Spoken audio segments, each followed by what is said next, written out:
हरियाणा का, जहां प्रधानमंत्री नरेंद्र मोदी संबोधित कर रहे हैं। मंदिर जैसे अनेक आस्था के पावन स्थान है,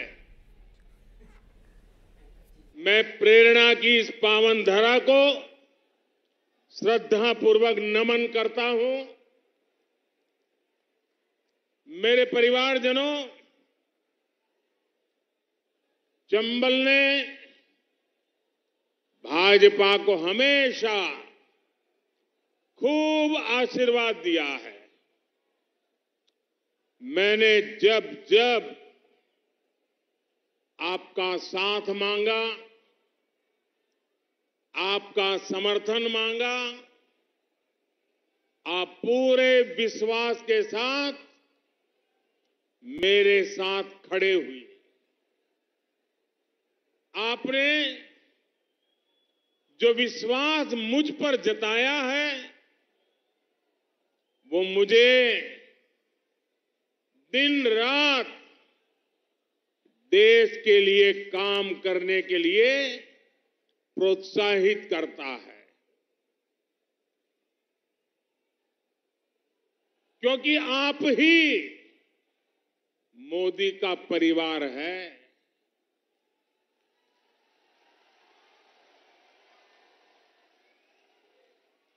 आपके जीवन को सुखी और समृद्ध बनाना, यही एकमात्र मेरा मिशन है। और इसलिए जब नाता इतना गहरा हो, संकल्प इतना महत्वपूर्ण हो, परिश्रम की पराकाष्ठा हो, मन का मेल मिलाप हो, और तभी तो आज पूरा एमपी कह रहा है, एमपी के मन में, एमपी के मन में, एमपी के मन में, एमपी के मन में, और मोदी के मन में, और मोदी के मन में, और मोदी के मन में। मेरे परिवारजनों, मध्य प्रदेश में जब से भाजपा की डबल इंजन सरकार बनी है, तब से मध्य प्रदेश के विकास को नई ऊर्जा मिल रही है। 2014 से पहले के 10-12 सालों में यहां बीजेपी की सरकार थी, लेकिन दिल्ली में कांग्रेस की सरकार थी। और कांग्रेस जब केंद्र में सत्ता में थी, तब एमपी को सहयोग देने की तो बात छोड़िए, समर्थन करने की बात तो छोड़िए, डगर डगर पर रुकावटें डाली जाती थी, मुसीबतें पैदा की जाती थी, काम में रोड़े अटकाए जाते थे। मैं भी पहले गुजरात का मुख्यमंत्री था, दिल्ली में कांग्रेस की सरकार थी, कोई दिन ऐसा नहीं जाता था कि दिल्ली की कांग्रेस की सरकार हमें परेशान न करती हो, काम में रुकावटें न डालती हो। मध्य प्रदेश के साथ भी उस समय की दिल्ली की कांग्रेस सरकार का यही सौतेला व्यवहार था, और इसका प्रमाण हमें चंबल क्षेत्र में भी दिखता है। आज एमपी में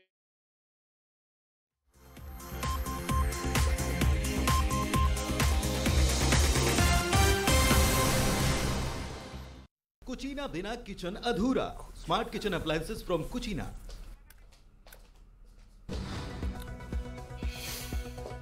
अंबिकापुर पहुंचे राहुल गांधी ने किया चुनावी जनसभा को संबोधित। बीजेपी पर लगाया आदिवासियों को छलने का आरोप। कहा विपक्ष के नेता नहीं चाहते आदिवासी बच्चा सीखे अंग्रेजी। छत्तीसगढ़ के रण में फिर उतरेंगे शाह। 9 नवंबर को अमित शाह आएंगे छत्तीसगढ़। 5 विधानसभाओं में होगा शाह का कार्यक्रम। 94वीं बटालियन में पदस्थ बीएसएफ जवान शहीद। कल कांकेर के आईईडी ब्लास्ट में हुआ था घायल। पहले चरण के मतदान के दिन 3 मतदान कर्मियों की सड़क हादसे में मौत। सीएम बघेल ने एक्स पर पोस्ट कर जताया शोक। पूर्व विधायक योगेश्वर राज कांग्रेस से निष्कासित। विधानसभा चुनाव में पार्टी विरोधी गतिविधियों के चलते हुई कार्रवाई। कोरबा के मानिकपुर में इंसानियत शर्मसार। नशे की हालत में बेटे ने मां पर किया वार। पुलिस ने आरोपी को गिरफ्तार किया। केंद्र सरकार ने नई दिल्ली प्रयागराज बिलासपुर रूट किया रिजेक्ट। फ्लाइट बंद करने के विरोध में जन संघर्ष समिति करेगी सद्बुद्धि यज्ञ। कुचीना बिना किचन अधूरा। Smart kitchen appliances from कुचीना।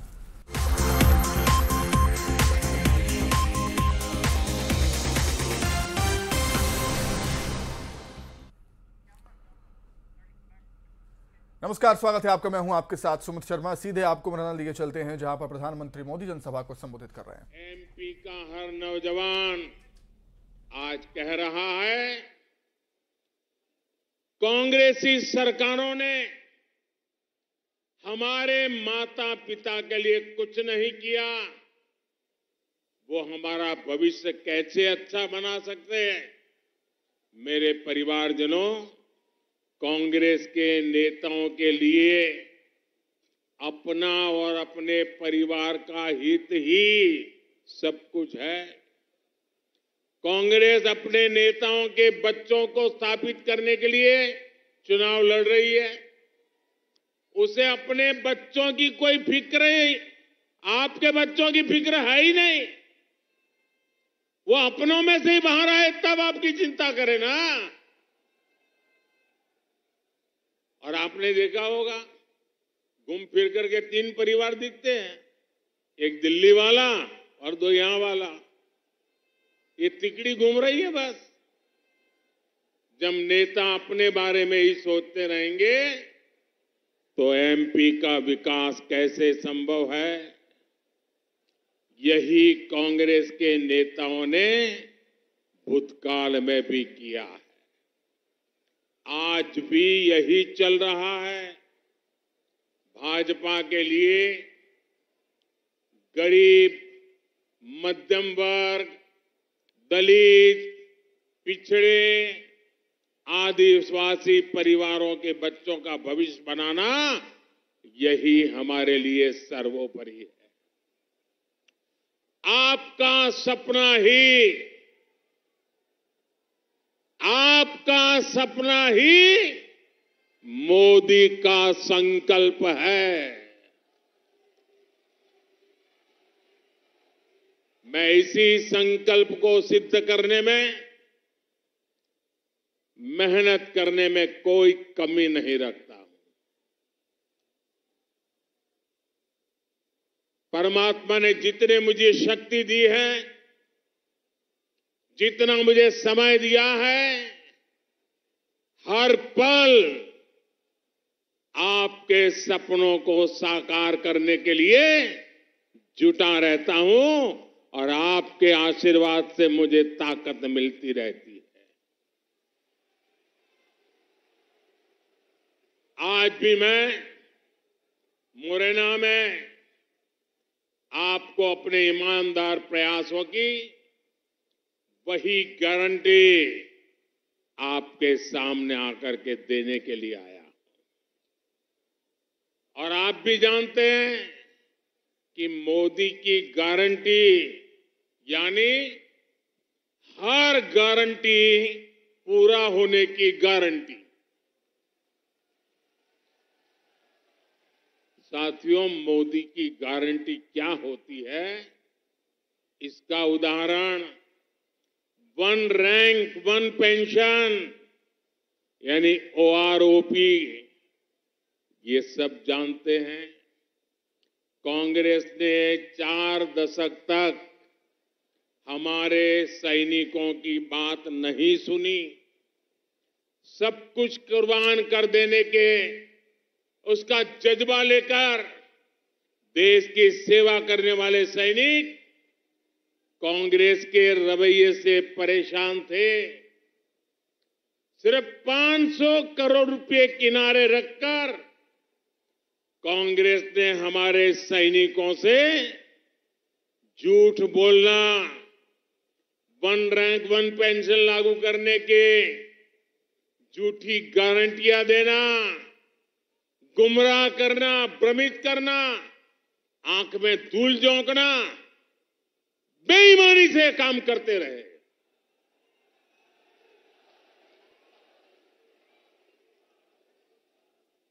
$500 crore रुपए में 1 रैंक 1 पेंशन संभव ही नहीं था, उनको भी पता था। मोदी ने देश के हर सैनिक परिवार को 1 रैंक 1 पेंशन लागू करने की गारंटी दी थी। हमने इसे डंके की चोट पर लागू किया। देश भर के पूर्व सैनिकों को ओआरओपी के तहत 70,000 करोड़ रुपए ये मेरे पूर्व सैनिकों को मिल चुके हैं। मेरे परिवारजनों, आज के नौजवानों के लिए ये जानना जरूरी है कि कांग्रेस ने हमेशा देश की सुरक्षा के साथ खिलवाड़ किया है। आजादी के बाद देश के सबसे पहले घोटालों में जो सबसे पहले घोटाले हुए, उसमें से एक घोटाला जो कांग्रेस ने शुभारंभ किया था, वो सेना से ही घोटाला करके शुभारंभ किया था। एक कांग्रेस ही थी जिसने देश की सेना को विदेशी हथियारों पर निर्भर रखा था। सीमा पर तैनात हमारे सैनिकों को कांग्रेस ने बेहतर सुविधाओं से वंचित रखा। आतंकी हमारे सैनिकों के सिर काट करके ले जाते थे और कांग्रेस सरकार हाथ पे हाथ रख करके बैठी रहती थी, बयान दे करके छूट जाती थी। देश में आतंकी हमले होते थे, कांग्रेस के लोग विदेशों से मदद मांगने के लिए गुहार लगाते थे। लेकिन आज का भारत नया भारत है। आज की सेना आतंकियों को उन्हीं की भाषा में जवाब देती है, करारा जवाब देती है, घर में घुसकर जवाब देती है। आज सीमा पर तैनात हमारे सपूतों को आधुनिक सुविधाएं दी जा रही हैं। आज सेना को मेड इन इंडिया अस्त्र शस्त्र दिए जा रहे हैं। ये भाजपा सरकार ही है जिसने सैनिक स्कूलों में तीनों सेनाओं में बेटियों की भर्तियों के लिए दरवाजे खोल दिए हैं। अब हमारी बेटियां भी सेनाओं में अफसर बन सकती हैं और अग्रिम मोर्चों पर तैनात हो सकती है। मेरे परिवारजनों, मोदी की एक और गारंटी हर वंचित तक सुविधाएं पहुंचाने की है। कांग्रेस कहती है देश के साधन संसाधन पर पहला अधिकार मुसलमानों का है। हमारे लिए देश के संसाधनों पर पहला हक हमारे गरीबों का है, हमारे वंचितों का है। मोदी के लिए देश में गरीब ही सबसे बड़ी जाति है। हमारी हर गरीब कल्याण योजना के सबसे बड़े लाभार्थी दलित, ओबीसी और आदिवासी परिवार ही है। मोदी ने हर गरीब को पक्के आवास की गारंटी दी है। अभी तक एमपी में लगभग 48 लाख आवास गरीब परिवारों को मिल चुके हैं। जिन साथियों को, और जो यहां आपके परिचित कोई है तो मेरी तरफ से बता देना, जिन साथियों को अभी घर नहीं मिले हैं, 3 दिसंबर के बाद यहां भाजपा की सरकार बनने के बाद फिर से तेज गति से काम चालू करके हर गरीब को पक्का घर देना, ये मोदी की गारंटी है।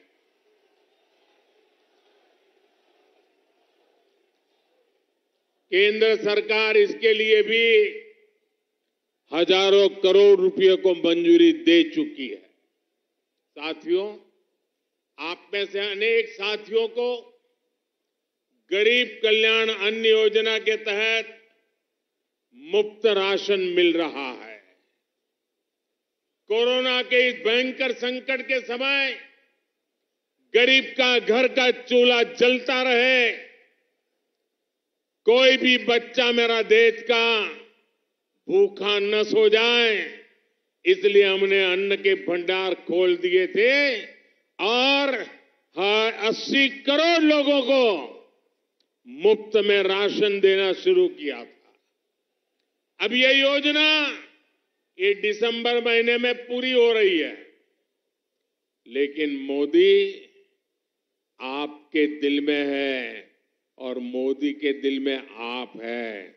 इसलिए मोदी ने तय किया है, इसलिए मोदी का निश्चय पक्का है कि दिसंबर में इस योजना को समाप्त नहीं करूंगा। दिसंबर के बाद 5 साल के लिए इस योजना को आगे बढ़ाऊंगा ताकि मुफ्त राशन आप जैसे परिवारों को मिलता रहे। जिन लोगों को चिंता थी कि दिसंबर में जब योजना खत्म हो जाएगी तब राशन खरीदने का खर्च बढ़ जाएगा, लेकिन अब उन्हें चिंता करने की कोई जरूरत नहीं है। आपकी चिंता करने के लिए दिल्ली में आपका भाई, आपका बेटा, आपका सेवक बैठा है। मुफ्त राशन की योजना से बहुत बड़ी संख्या में दलित, ओबीसी और आदिवासी परिवारों को फायदा हो रहा है। अब आप मुझे बताइए जरा, जवाब देंगे आप लोग? सबके सब जवाब देंगे? मुझे बताइए, ये गरीबों को मुफ्त राशन देने का मोदी का निश्चय सही है? चलिए आगे बढ़ते हैं, बात कर लेते हैं कुछ और खबरों की। दुर्ग से बड़ी खबर है, जहां संदिग्ध आतंकी गिरफ्तार हुआ है। दुर्ग से यूपी एटीएस ने दुर्ग से आतंकी को गिरफ्तार किया। भिलाई के स्मृति नगर चौकी क्षेत्र से गिरफ्तारी हुई है संदिग्ध आतंकी वजीउद्दीन को गिरफ्तार किया गया। वजीउद्दीन को ट्रांजिट रिमांड पर ले गई है यूपी एटीएस की टीम। अलीगढ़ मुस्लिम यूनिवर्सिटी से कर चुका है ये पीएचडी। अलीगढ़ में निजी कोचिंग में पढ़ रहा था वजीउद्दीन। अरसनाल तारिक की गिरफ्तारी के बाद ये भागा। अलीगढ़ से भागकर दुर्ग पहुंचा था वजीउद्दीन, जिसे यूपी एटीएस की टीम ने गिरफ्तार किया।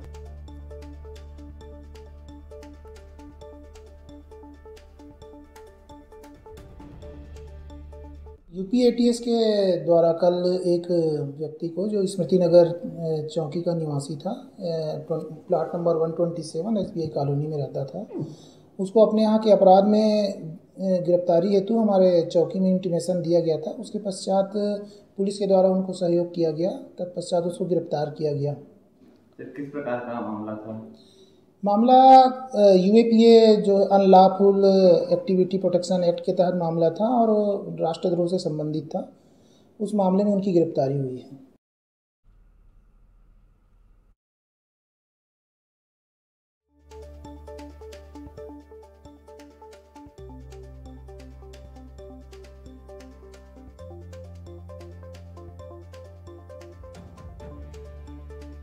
है यूपी ATS की टीम।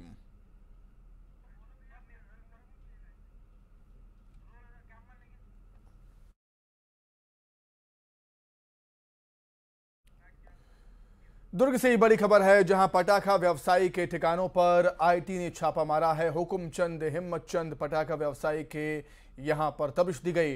दुकान, मकान और गोदाम में IT की जांच चल रही है। आज सुबह से ही पहुंची हुई है IT की टीम। जिले के बड़े पटाखा व्यवसायी हैं हुकुमचंद गहलोत। बड़ी खबर दुर्ग से, जहां पर पटाखा व्यवसायी के ठिकानों पर IT ने छापा मारा है। हुकुमचंद हिम्मतचंद पटाखा व्यवसायी के यहां पर दबिश दी गई। दुकान, मकान और गोदाम में IT की जांच चल रही है। आज सुबह से ही पहुंची हुई है IT की टीम। जिले के बड़े पटाखा व्यवसायी हैं हुकुमचंद गहलोत। सुबह से ही आयकर विभाग की टीम जांच कर रही है पटाखा व्यवसायी के यहां।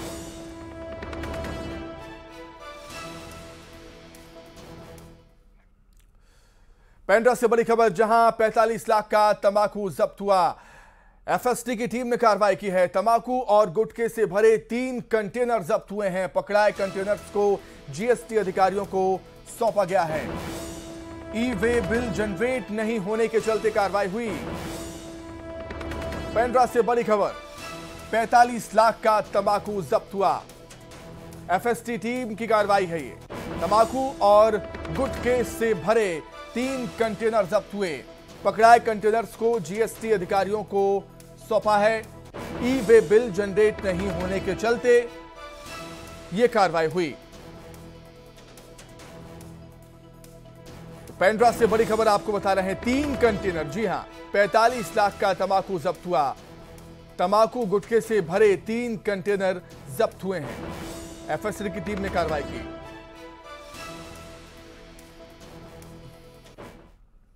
रायपुर से खबर है, घायल जवानों से मिलने पहुंचे मुख्य निर्वाचन पदाधिकारी रीना बाबा साहेब कंगाले ने घायलों का हाल जाना है। मतदान के दौरान जवान ड्यूटी कर रहे थे और मुठभेड़ में, नक्सलियों से मुठभेड़ में घायल हुए थे। उन्हीं से मिलने के लिए पहुंचे हुए हैं निर्वाचन पदाधिकारी, मुख्य निर्वाचन पदाधिकारी रीना बाबा साहेब कंगाले।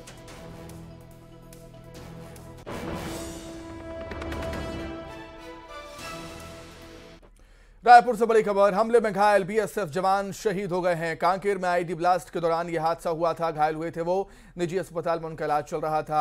BSF की 94वीं बटालियन में वो तैनात थे, लेकिन बेहद दुखद खबर, इलाज के दौरान वो शहीद हो गए। हमले में घायल BSF जवान शहीद हुए हैं। कांकेर में IED ब्लास्ट के दौरान वो घायल हुए थे। निजी अस्पताल में वो एडमिट थे, उनका इलाज चल रहा था, लेकिन निजी अस्पताल में इलाज के दौरान ही उन्होंने अंतिम सांस ली। BSF की 94वीं बटालियन में थे तैनात।